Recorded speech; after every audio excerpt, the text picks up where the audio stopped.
እንዴት ናችሁ? ዛሬ በአዲስ ቪዲዮ ተገናኝተናል። ዛሬ በደንብ ትኩረት አድርጌ ማውራት የምፈልግበት ርዕሰ ጉዳይ ቢኖር ብናቀው እንደው ግንዛቤው ካለን መልካም ያለንን ነገር ለማጠናከር ይጠቅመናል።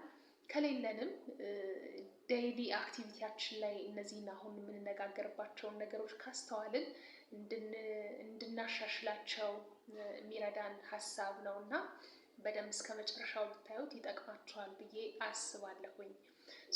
ዛሬ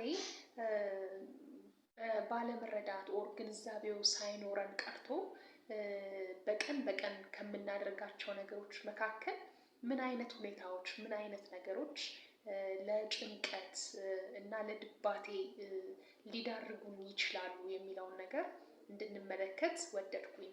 ስለዚህ ምናልባት በየቀኑ የምናደርጋቸው ነገሮች ባለማወቅ እንዳልኩት ኦር ሳንገነዘበው ሳንረዳው ቀርተን ለድባቴ በጣም ለጭንቀት ከባድ ለሆነ ደስ የማይል ስሜት ውስጥ መግባት እያጋለጡን ከሆነ ከወዲሁ ነገሮችን ማስተካከል ነገሮችን መስመር ማስያዝ ይኖርብናል። ምክንያቱም በተደጋገመ ቁጥር የሚያመጣውም ተጽዕኖ ያን ያህል የጠነከረና የበረታ እየሆነ ስለሚሄድ ማለት ነው። ለዚህ ሚዲያ አዲስ የሆናችሁ የግምጅ ሚዲያ ይባላል። እኔ ስሜ ገነት ይባላል። በሙያዬ ሶሻል ሳይኮሎጂስት ነኝ። ግቡ፣ ሰብስክራይብ አድርጉ፣ ላይክ አድርጉ፣ ሼር አድርጉ፣ ለብዙዎች እንዲደርስ ይሆናል። የተለያዩ የህይወት ጉዳዮቻችን እያነሳን የምንመካከርበት ቻናል ነው እና ስለዚህ ሰብስክራይብ ማድረጋችሁን አትርሱ። ሁል ጊዜ ደግሞ እንዲመጣላችሁ አዲስ ነገር ሲኖር የደወል ምልክቷን መጫን አትርሱ። መልካም ጊዜ ይሁንላችሁ። መልካም ቆይታ። የመጀመሪያው ሳናውቀው ለድባቴና ለጭንቀት ከሚያጋልጡ ነገሮች መካከል እጅግ የተዋከበ የህይወት ዘዬ፣ በጣም የተዋከበ ማለት በጣም የተጨናነቀ ከጠዋት እስከ ማታ በጣም የተጣበበ ራሳችን ዞር ብለን ማየት የማንችልበት፣ ቤተሰባችንን ዞር ብለን ማየት የማንችልበት፣ ምን ላይ እንዳለን ራሳችንን መገምገም የማንችልበት የህይወት ዘዬ ላይ ስንሆን በጣም ከባድ የሆነ የድባቴ እና የመጨነቅ ስሜት፣ ህይወት ከኛ ቁጥጥር ውጪ እንደሆነች የመሰማት ስሜቱ በጣም ያየለ ይሆናል። ምክንያቱም በጣም የተጨናነቀ ልምምድ ነው ያለን በየቀኑ ያለን ነገር እና እንዲህ አይነት የህይወት ዘዬ ካለን እንዴት አድርገን ማስተካከል እንደምንችል በትክክል በእኛ አቅምና በእኛ ሁኔታ መስተካከል የሚችሉ ነገሮች ካሉ ቢያንስ በቀን ራሳችንን ለተወሰነ ሰዓት ማየት የምንችልበትን አግባብ፣ ወዴት እየሄድን እንደሆነ አቅጣጫችንን፣ የት ነበርን፣ እንዴት መጣን፣ ወዴት እንሄዳለን የሚሉትን ነገሮች ሪፍሌክት ለማድረግ ለማየት፣ ለመገምገም ራሳችንን ጊዜ በተወሰነ ደረጃ ለመመደብ በጣም አጣዳፊ የሆነ የህይወት መንገድ እንኳን ቢሆን እየተከተልን ያለ ነው። እንደዛ አይነት ሰዓት እንድትኖረን በተወሰነ ደረጃ ለመመደብ ራስን ዞር ብሎ ለማየት ይጠቅመናል እና የተዋከበ የህይወት ዘዬ ካለን ቆም ብለን ማየት ማሰብ ከድባቴና ከጭንቀት መንፈስ በመጠኑም ቢሆን ለማላቀቅና ኮንትሮል ማድረግ የምንችላቸውን ነገሮች ወይም መቆጣጠር የምንችላቸውን ነገሮች ማኔጅ ማድረግ የምንችልበት ሁኔታ ውስጥ ራሳችንን መስመር ውስጥ እንድናስገባ ይጠቅመናል። ስለዚህ ይሄን ነገር ማየቱ የመጀመሪያውና ዋነኛው ነገር ነው፣ አንደኛ ማለት ነው። ሌላኛው ሁለተኛው የዚህ ተቃራኒ ደግሞ እንቅስቃሴ የሌለው ህይወት። ያ ማለት ምን ማለት ነው? ሁል ጊዜ በተቻለን መጠን የተመጣጠነ ሚዛኑን የጠበቀ እንቅስቃሴ ማድረግ ከፍተኛ የሆነ አስተዋጽኦ አለው ለአካልም ለአእምሮም ጤናችን። በጣም የተዋከበ ህይወት ውስጥ ስንገባ ለጭንቀትና ለድባቴ እንደምንጋለጠው ሁሉ በጣም ደግሞ የቆመ ህይወትን መምራት፣ ለምሳሌ ቀንም ሙሉ ምንም አይነት ስራ ምንም አይነት እንቅስቃሴ ሳያደርጉ መዋል። ለምሳሌ ዘመኑ ያው የዲጂታል ዘመን ነው። ቴሌቪዥን ሊሆን ይችላል፣ ኢንተርኔት ሊሆን ይችላል፣ ስልካችን ላይ ሊሆን ይችላል። እዛ ላይ መዋል፣ ብዙ ሰዓትን እዛ ላይ ማሳለፍ ሊሆን ይችላል። ምንም አይነት አክቲቪቲ ውስጥ አለመግባት፣ ተኝቶ መዋል ሊሆን ይችላል፣ በተለያየ ሁኔታ ማለት ነው። ይሄም ደግሞ የራሱ የሆነ ምንድነው አስተዋጽኦ አለው ለጭንቀትና ለድባቴ ማለት ነው። ስለዚህ ባላንስ ማድረግ መቻል አለብን። የኑሯችንን የህይወታችንን ሁኔታ በጣም ስንዋከብ ደግሞ የቆመም ህይወትም ስንመራ ተመሳሳይ ነገር ያጋጥመናል። ለጭንቀትና ለድባቴ መጋለጥ ነገራችን ከፍ ስለሚል ማለት ነው። ሌላኛው በተቻለን መጠን በተቻለን ሁኔታ የተመጣጠነ ምግብ ለሰውነታችን ለአካላችን ማቅረብ ብንችል መስጠት ብንችል፣ ምክንያቱም የተመጣጠነ ምግብ ለሁለንተናዊ ጤንነታችን የራሱ የሆነ አስተዋጽኦ አለው፣ ለአእምሮ ጤናችንም እንደዛው። ስለዚህ የምንመገባቸውን ምግቦች በተቻለ መጠን ገቢያችን አነስ ያለ እንኳን ቢሆን እንደው በተወሰነ ደረጃ ትኩረት ካደረግንበት ትንሽም ቢሆን የተመጣጠነ እንዲሆን በማድረግ አስተዋጽኦ ማድረግ እንችላለን ብዬ አስባለሁኝ። ሌላኛው በህይወት ድባቴ እና ጭንቀት ሊያስከትልብን የሚችል ነገር ግን ሳናስተውለው እያለፍነው ያለው ነገር ተብሎ የሚታሰበው ምንድን ነው? ከባድ የሆነ የህይወት ቻሌንጅ በሚያጋጥመን ጊዜ ራሳችንን ዲስትራክት ለማድረግ መሞከር። ራስን ከማታለል ምንም አይተናነስም። ለምሳሌ ራስን 24 ሰዓት 7 ቀን በስራ መጥመድ፣ በጣም በከፍተኛ ሁኔታ በስራ መጥመድ ሊሆን ይችላል። እንዲሁም ደግሞ መብላት፣ ከመጠን ባለፈ ሁኔታ መብላት። አንዳንድ ሰዎች ምናልባት አስተውላችሁ ከሆነ የሆነ ጭንቀት ነገር ሲሰማቸው ምግብ ያመጡና በተለይ ጣፋጭ የሆኑ ምግቦችን የመብላት ቴንደንሲ ያላቸው፣ ያንን ነገር ዲስትራክት ያደርግላቸዋል። የምግቡ ነገር ላይ ፎከስ ሲያደርጉ ትንሽ ቀለል የማለት ስሜት ለውስጣቸው ስለሚሰማቸው እዛ ላይ ፎከስ የማድረግ ነገር ይኖራቸዋል። እንደገና ደግሞ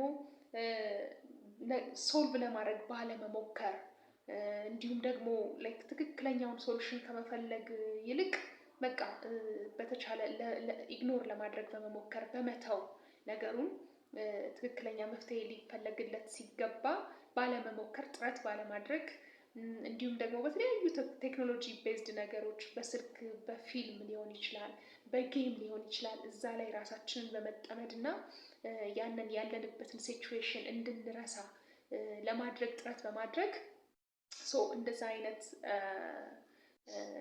ነገሮች ሲከሰቱ ትክክለኛ መፍትሄ ትክክለኛ ሁኔታ ለዛ ላጋጠመን ችግርና ላጋጠመን ነገር ስላልፈለግንለት ዞሮ ዞሮ ለጭንቀት ለድባቴ መጋለጣችን አይቀርም። ምክንያቱም ለምንድን ነው?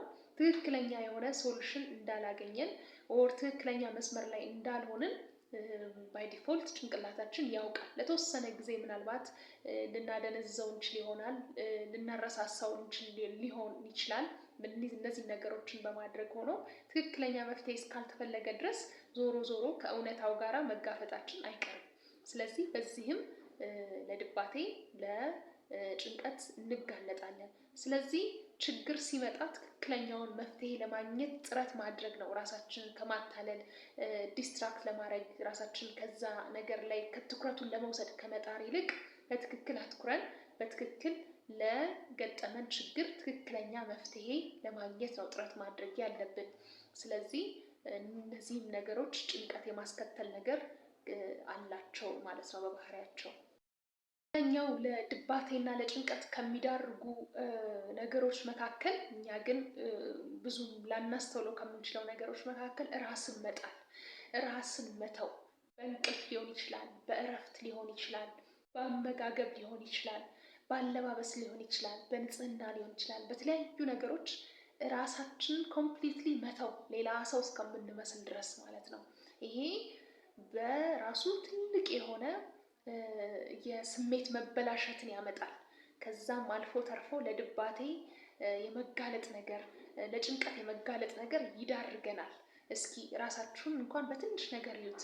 ንጹህ ሆናችሁ ጥሩ ተመግባችሁ ያላችሁበት ኢንቫይሮንመንት ጥሩ ሆኖ የተስተካከለ አሬንጅ የሆነ ነገር ስትሆኑ ነው ወይስ መስዳፕ የሆነ የተበለሻሸ ነገር ውስጥ ስንሆን ነው ለስሜታችን ራሱ ጥሩ ነገር ያለው? ስለዚህ ራሳችንን መተው ራሳችንን መጣል በጣም ከባድ የሆነ የስሜት መረበሽ የስሜት መበላሸት ጀምሮ እስከ ጭንቀት እስከ ድባቴ ሊያደርስ የሚችል ጉዳት አለው። ስለዚህ በተቻለ መጠን እነዚህን ነገሮች አስተካክለን የህይወት ዘያችንን መምራት ይጠበቅብናል ብዬ አምናለሁኝ። ጥናቶች የሚያመለክቱት ይሄንን ነው። ሌላኛው በጣም ፐርፌክት ለመሆን መሞከር። የሰው ልጅ ፍጹም ሊሆን አይችልም፣ ፍጹምም አይደለም። ስለዚህ በእያንዳንዷ እንቅስቃሴያችን ከራሳችን ፐርፌክት ነገር እንጠብቅና ያ ነገር ሳይሆን ሲቀር ራስን በጣም በከባዱ መቅጣት፣ በጣም በከባዱ። ምክንያቱም ሰው ፐርፌክት ሳይሆን ሲቀር ይሄ ሪያሊቲ ነው። ሪያሊቲውን አክሰፕት ማድረግ ያስፈልጋል። የመጀመሪያው ነገር ፍጹም አይደለንም። ስራዎችን እንሰራለን፣ ተግባራቶች ይኖሩናል። እነዛ ነገሮች ላይ ደግሞ እንከን ስናገኝ ሂል ለማድረግ ከዛ ከተፈጠረው ነገር ለመዳን ኦር ነገሩን አስተካክሎ ለመጓዝ ማሰብ፣ ማሰላሰል፣ ቁጭ ብሎ ለራስ ደግሞ እድል መስጠት ያስፈልጋል። አሁንም ግን በቅጣት ላይ ቅጣት፣ በቅጣት ላይ ቅጣት ራሳችንን ፐርፌክት ካልሆነን እያለን በጣም የምናስጨንቅና ልክ እንደማይጠቅም ነገር ራሳችንን የምንቆጥር ቅጣትን የምናስከትል ከሆነ ይሄ በራሱ ከባድ ለሆነ ድባቴ፣ ከባድ ለሆነ ጭንቀት የማጋለጥ ነገሩ ከፍተኛ ነው። ምክንያቱም እውነታውን መቀበል መቻል አለብን። ሰዎች ነን። በኑሮ ሂደት፣ በስራ ሂደት፣ በህይወት ውጣ ውረድ ብዙ ነገሮች ሊያጋጥሙን ይችላሉ። እነዛን ያጋጠሙንን ነገሮች እንዴት አድርገን መስመር እናስይዛቸው? የተደፋውን ነገር እንዴት አድርገን እናቃ ነው? እንዴት አድርገን ሶሉሽን እንፈልግ፣ መፍትሄ እናምጣ? የተበላሸ ነገር ካለ ያ ነገር ላይ እንዴት አድርገን እንስራ? እንዴት አድርገን ነገሮችን በትክክለኛው መንገድ ለማራመድ እንሞክር? እንዴት አድርገን እንዳን? እንዴት አድርገን ወደ ጥሩ መስመር እንመለስ የሚለውን ነገር ከማሰላሰል ይልቅ ራስን መቅጣት፣ ራስ ላይ ከባድ የሆነ ነገር ማድረግ ይሄ በራሱ በጣም ለድባቴና ለጭንቀት ከሚዳርጉን ነገሮች በዋነኝነት ይቆጠራል። ስለዚህ በተቻለ መጠን ይህንን ነገር ብናስተውለው ብናየው መልካም ነው። ለራስ እድል መስጠት ያስፈልጋል። ራስን ማየት ያስፈልጋል። ምክንያቱም እድል ስንሰጥ ለራሳችን ነገሮችን ማስተካከል፣ ነገሮችን ማሻሻል፣ እነዛ የምንፈልጋቸውን ነገሮች ማምጣት እንችላለን በጊዜ ሂደት ማለት ነው። ስለዚህ ራሳችንን ከመቅጣት በተቻለ መጠን መቆጠብ ይኖርብናል ብዬ አስባለሁ። ሌላኛው ነገር በትናንት መኖር፣ ያለፈውን ማሰላሰል፣ ያለፈውን ማጠንጠን። እንዲህ ቢሆን እኮ እንደዚህ ይሆን ነበረ፣ እንዲህ እኮ የሆነው እንዲህ ስለሆነ ነው፣ ያ ነገር እኮ እንደዚህ መሆን ይችል ነበረ። መመለስ የማንችላቸውን ነገሮች፣ ማስተካከል የማንችላቸውን ነገሮች በከባዱ ማጠንጠን፣ በከባዱ ማሰላሰል ሊሆኑ ሊደረጉ ይችሉ ስለነበሩ እድሎች፣ ሁኔታዎች፣ ነገሮች በጣም በራሳችን ኦኩፓይድ ማድረግ፣ ራሳችንን ወደፊት ወደ ፊውቸር ወዳለው ነገር ከማየት እቅድ ከማውጣት ፕላን ከመንደፍ ይልቅ እዛ ያለፈው ነገር ላይ የማተኮር ነገር አለ እና እንዲህ አይነት ነገሮች ደግሞ በራሳቸው ድባቴን የማምጣት ነገራቸው በጣም ከፍተኛ ነው። እንኳን እኛ እንደዚህ አይነት ነገር ውስጥ ገብተንላቸው ማለት ነው። ስለዚህ ያለፈው ነገር አልፏል።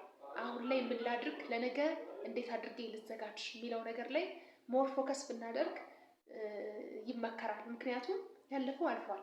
ማስተካከል የማንችላቸው ነገሮች ካሉ ኦር ደግሞ እንደዛ እኮ መሆን አልነበረበትም በተለያየ ሁኔታና በተለያየ መንገድ በተለያየ ነገር የኋላችንን ስናየው መቀየር መለወጥ የምንፈልጋቸው ነገሮች ካሉ አንዳንድ ጊዜ አክሰፕት አድርጎ መጓዙ ይቀላል።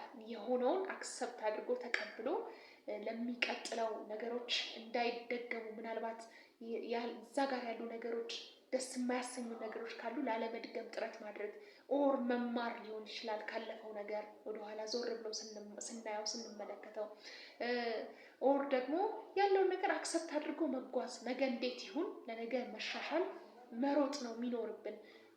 እንደገና ለአእምሯችን ሌላ ስራ የምንሰጠው ከሆነ አሁን ያለንበትን ፕሬዘንት ሙመንት መኖር አንችልም። ስለ ወደፊቱ ማሰብ ደግሞ ይሳነናል። እዚህ ጋር ጭንቅላታችን የያዘው ነገር ስላለ እና ይሄም ነገር ተጋላጭነታችን በጣም ያሰፋዋል ለጭንቀትና ለድባቴ። ስለዚህ ኮንሸስ መሆን ይኖርብናል ለእንዲህ አይነት ሁኔታዎች ማለት ነው፣ በትክክል የሚታዩብን ከሆነ። ሌላኛው በህይወታችን የተከሰቱ መልካም የሚባሉ ጥሩ የሚባሉ ነገሮችን ማጣጣል።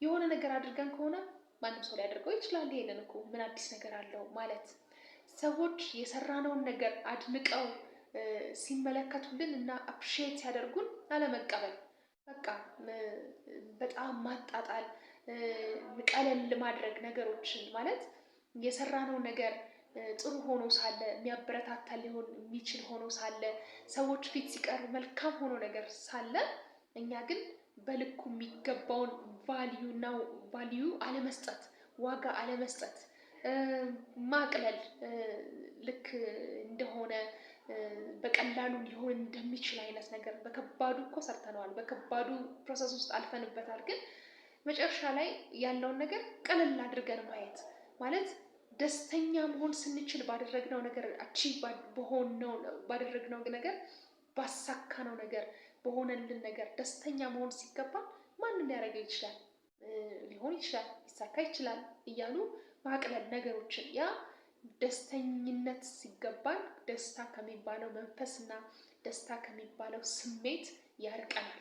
ስለዚህ ከደስተኝነት እየራቅን በመጣን ቁጥር ደግሞ ለድባቴና ለጭንቀት የመጋለጥ ነገራችን በጣም ከፍ ማለት ፖሲቢሊቲ አለው ማለት ነው። ስለዚህ በእያንዳንዷ ነገር ድጋሚ በሌላ ቪዲዮ መጣበታለሁ። በህይወታችን ለተከናወነችልን እያንዳንዷ ነገር ትንፋሻችንንም ጨምሮ ማለት ነው አመስጋኝ መሆን አለብን። ጥቃቅን የሚባል ነገር የለም። ሁሉ ጥቃቅን ነገር ተደምሮ ነው ትልቁን ነገር ትልቁን ኢሜጅ የሚያመጣው። ስለዚህ ባለን ነገር ማመስገን በጣም ጥሩ ነው፣ ደስተኛም ያደርገናል። ስለዚህ አለማጣጣል፣ የሆነልን ነገር የተደረገልን ነገር ካለ ማመስገን ያስፈልጋል ብዬ አምናለሁኝ። አንድ በጣም ማደንቃት የስነ ልቦና ባለሙያ ሳይኮቴራፒስት አለች እና የሆነ ጊዜ ከልምዷ ስታወራ አንድ ችግር አጋጥሞት የነበረ ሰው እሷ ጋር ለካውንስሊንግ ሰርቪስ መጥቶ ምን እንዳጋጠመው ስትናገር ሰምቼ ነው የዛሬውን ቪዲዮ ለማዘጋጀት የወሰንኩት። እሱም ምንድነው ምናለች፣ ያ ሰው ከደረሰበት ነገር ሂል ለማድረግ ያው ቴራፒዎች ያስፈልጉት ነበር እና ካውንስሊንጎችን እየወሰደ በተቻለ መጠን እሷም ጥረት እያደረገች፣ ነገር ግን ከሳምንት ሳምንት ምንም አይነት ለውጥ አያመጣም ይሄ ሰው እና በጣም ገረመኝ። የማደርጋቸው ነገሮች፣ የምንመካከራቸው፣ የሚሰጡት ነገሮች በሙሉ ለውጥ እያመጡ አይደሉም። እንደውም ይባሱኑ እየደካከመ ይባሱኑ ጥንግ ብሎ ነው የሚመጣው እና ምን ሆነህ ነው ብዬ ስጠይቅ እንደው ምን ስታደርግ ነው ሳምንቱ እስኪመጣ የቀጠሮ ጊዜ እስከሚደርስ ድረስ ምን ስታደርግ ነው የምትከርመው? እስቲ ንገረኝ፣ ውሎህን አዳርህን ያለውን ነገር ንገረኝ ብዬ ስጠይቀው በጣም በሚገርም ሁኔታ ይህ ሰው በዛ ሰላም በነበረበት ወቅት ያ ችግር ከመምጣቱ በፊት በነበረበት ጊዜ ያሉትን ነገሮች የሚያስታውሰውን ሙዚቃ ያዳምጥ ነበር አለች እና ከዛ ከመልካሙ ጊዜ ጋር ከመልካሙ ነገር ጋር የተያያዘው ሙዚቃ አሁን ላይ ሆኖ ግን ሲያዳምጠው የሚሰብረው እንደው ምን አለች ቃል በቃል በቃ ያ ሙዚቃ ሊሪክሱን ሆን ብዬ ሰማሁት፣ ግጥሙን ሆን ብዬ አዳመጥኩት አለች እና በቃ 4 ቦታ የሚከፋፍል አይነት ሊሪክስ ነው አለች የሚያዳምጠው ሙዚቃ። የየቀኑ የየዕለት ተዕለት ኑሯችን የየዕለት ተዕለት የምንከተለው የኑሮ ዘዬ ህይወታችን የምናዳምጠው ነገር ወደ ውስጣችን የምናስገባው የምናየው ነገር አጠቃላይ ያለን ከሰዎች ጋር ያለን ቀረቤታ ኮሚኒኬሽናችን ሊሆን ይችላል። የምናያቸው ሁነቶች ወደ ጭንቅላታችን የምናስገባው ነገር የየቀኑ ኤክስፔሪየንሳችን በጣም ከፍተኛ የሆነ አስተዋጽኦ አለው ለጭንቀትና ለድባቴ ለመጋለጥ ማለት ነው። ስለዚህ የምንችላቸውን ነገሮች በተቻለ መጠንና በተቻለ ሁኔታ በእኛ ቁጥጥር ውስጥ ያሉትን ነገሮች እንዴት አድርገን ማኔጅ እናድርጋቸው። ከሰዎች ጋር ያለን ተግባቦት ሊሆን ይችላል፣ የምናዳምጣቸውን ነገሮች የምናያቸውን ነገሮች ሊሆን ይችላሉ። እንዳጠቃላይ ደግሞ የህይወት ዘያችን ምን ይመስላል የሚሉትን ነገሮች በተወሰነ ደረጃ ለድባቴና ለጭንቀት አጋላጭ ሊሆኑ ይችላሉ ብዬ ያሰብኳቸውን ነገሮች በዝርዝር ለማቅረብ ነው ጥረት ያደረኩት። ይህንንም ቪዲዮ ስዘጋጅ የተወሰኑ ዌብሳይቶችንም ቼክ አድርጌ ነበረ ከራሴ ሙያ ጋር የሚገናኙትን ማለት ነው እና በደንብ በጥናትም የተደገፉ ነገሮች ናቸው የማቀርብላችሁ ነገሮች። ስለዚህ እነዚህ ነገሮች በትክክል በህይወታችን የሚንጸባረቁ ከሆነ ማስተካከል ማሻሻል እና ራሳችንን በተቻለ ጥሩ ስሜት ውስጥ ጥሩ ሁኔታ ውስጥ እየጨመርን ለድባቴና ለጭንቀት የሚዳርጉን ነገሮች ደግሞ እየቀነስን ብንሄድ መልካም ነው ብዬ ስላሰብኩኝ ነው። እስካሁን ሰብስክራይብ ያላደረጋችሁ የግምት ሚዲያ ግቡ፣ ቤተሰብ ሁኑ፣ ሰብስክራይብ አድርጉ፣ ላይክ አድርጉ፣ ሼርም አድርጉ በተቻለ መጠን። እንዲሁም ደግሞ ሁል ጊዜ እንዲደርሳችሁ ቪዲዮ በተሰራ ቁጥር የደወል ምልክቷን ተጫኑ። መልካም ጊዜ ይሁንላችሁ።